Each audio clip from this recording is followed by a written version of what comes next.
हमारे पास बहुत सारे पेट और पाचन तंत्र के कैंसर मीन्स डाइजेस्टिव सिस्टम के कैंसर के पेशेंट्स आते हैं। दो चीज ऑब्जर्व किए, वो दो प्रश्न बार बार पूछते हैं। एक दर्दी या तो दर्दी का रिलेटिव पूछता है कि हमें कुछ दिन पहले तो कुछ नहीं था, सडनली कैंसर कैसे हो गया। और दूसरा प्रश्न आता है कि हम कैंसर को क्योर कर सकते हैं कि नहीं कर सकते। तो इसका जवाब देने के लिए मैं कुछ चीज़ें एक्सप्लेन करूंगा। पेट और पाचन तंत्र के कैंसर में आता है खाने की नली यानी कि food pipe, stomach, liver, pancreas यानी कि स्वादुपिंड, छोटी या बड़ी आंत, ये सारे कैंसर या गॉल ब्लैडर का कैंसर, ये सारे कैंसर का समावेश डाइजेस्टिव सिस्टम के कैंसर में या पेट या पाचन तंत्र के कैंसर में होता है। ये जो सारे डाइजेस्टिव सिस्टम के कैंसर है उनका एक बहुत बड़ा प्रॉब्लम है, वो जब शुरू के स्टेज में होता है तब वो कोई बड़े सिम्टम नहीं देता है, बहुत ही छोटे या माइनर सिम्टम देते हैं जिसको मेजॉरिटी ऑफ पेशेंट्स इग्नोर करते हैं। और जब वो मेजर सिम्टम देते हैं तब वो डॉक्टर को बताने के लिए आते हैं।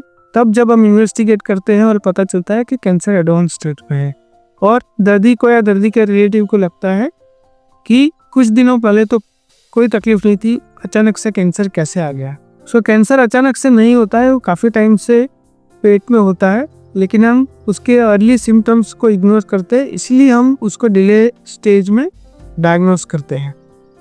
तो इससे बचने का एक तरीका है, ये जो सारे कैंसर्स होते हैं भले ही बड़े सिम्टम्स वो लेट स्टेज में दे, लेकिन अर्ली स्टेज में वो कुछ वार्निंग साइंस देते हैं। अगर हम ये वार्निंग साइंस को ध्यान में रखें और अगर वार्निंग साइंस दिखती है और डॉक्टर को दिखाने के लिए आए तो पेट और पाचन तंत्र के कैंसर्स को अर्ली डायग्नोस कर सकते हैं और उसपे से बच सकते हैं। तो वार्निंग साइंस क्या क्या है?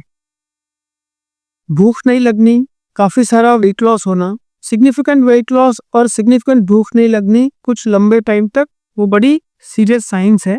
खाने को निगलने में तकलीफ होना, खाना उतारने में तकलीफ होना, पीलिया होना, पीलिया के साथ ईचिंग होना, स्टूल में कुछ प्रॉब्लम होना, ब्लैक कलर स्टूल होना या स्टूल में ब्लीडिंग आना या बाउल हैबिट चेंज होना, डायरिया, कॉन्स्टिपेशन होना, जिसको बाउल हैबिट जो रूटीन बाउल हैबिट होती है उसमें चेंज होना, ये सारे जो सिम्टम्स हैं वो एक टाइप के वार्निंग साइंस है।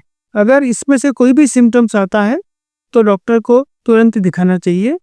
इसमें से कोई भी सिम्टम्स आता है और दर्दी की उम्र 50 साल से ज़्यादा है, दर्दी अल्कोहल लेता है, टॉबैको या स्मोकिंग करता है, या फैमिली में किसी को कैंसर का प्रॉब्लम है और उसके साथ ये सिम्टम्स आते हैं तो इसका सिग्निफिकेंस और बढ़ जाता है। अगर ये वार्निंग साइंस हम आइडेंटिफाई करें और तुरंत ही डॉक्टर को दिखाने जाए और डॉक्टर उसको इन्वेस्टिगेट करे, हम कैंसर को बहुत ही अर्ली स्टेज में डिटेक्ट कर सकते हैं। और अगर कैंसर अर्ली स्टेज में डिटेक्ट हो जाता है तो उसको क्योर होने की संभावना बहुत बढ़ जाती है। अर्ली स्टेज में कैंसर होता है उसको हम ऑपरेशन करके निकाल सकते हैं, उसकी दूसरी अलग अलग ट्रीटमेंट होती है वो कर सकते हैं। तो इसलिए बहुत ही इम्पोर्टेंट चीज़ है कि हम इस वार्निंग साइंस को पहचानें और इसमें से कोई भी वार्निंग साइंस हम तुरंत ही डॉक्टर को दिखाएं, ताकि हमें वो प्रश्न पूछने का मौका नहीं मिले कि कुछ दिन तक कोई तकलीफ नहीं थी और अचानक से कैंसर कैसे आ गया, और हम कैंसर की बीमारी अगर हो तब भी उसमें से बाहर निकल सकते हैं।